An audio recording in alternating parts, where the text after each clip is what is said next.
Madwar 400 parteċipant minn 46 stat membru iddiskutow kif iż-żgħażagħ jistgħu jkollhom leħen aktar b'saħħtu fid-deċiżjonijiet li jiffurmaw id-demokrazija Ewropea.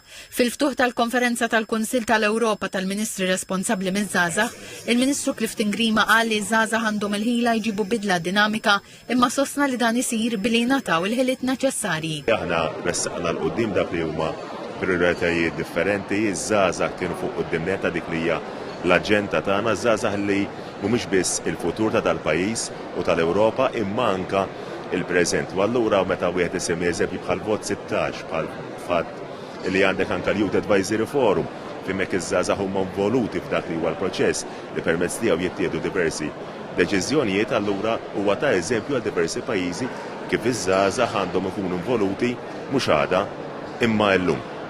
Is-Segretarju Ġenerali tal-Kunsill tal-Ewropa Alain Berset qal li iż-żgħażagħ Ewropej qed iħabbtu wiċċhom ma' sfidi ġodda mill-gwerer sal-kriżi tal-klima u t-teknoloġiji li qed ibidlulhom ħajjithom.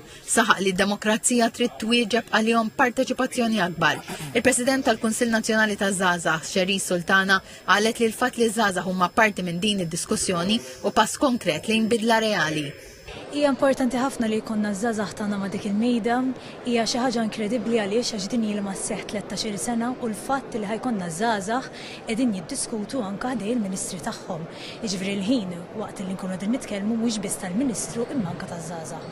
Din hija importanti ħafna x'aħna dejjem ngħidu mhux kemm nitfgħu iż-żgħażagħ mal-mejda imma anke jkunu parti mid-diskussjoni u anke illi ħajġibu l-bidla. Il-Kummissarju Ewropew għaż-żgħażagħ Glenn Mikallef qal li d-demokrazija tkun fl-aqwa tagħha meta jkollha żgħażagħ fiċ-ċentru tagħha. Glenn Mikallef kompla jgħid li llum il-ġenerazzjoni qed tiffaċċja prezzijiet jolgħu u gwerer fost affarijiet oħra.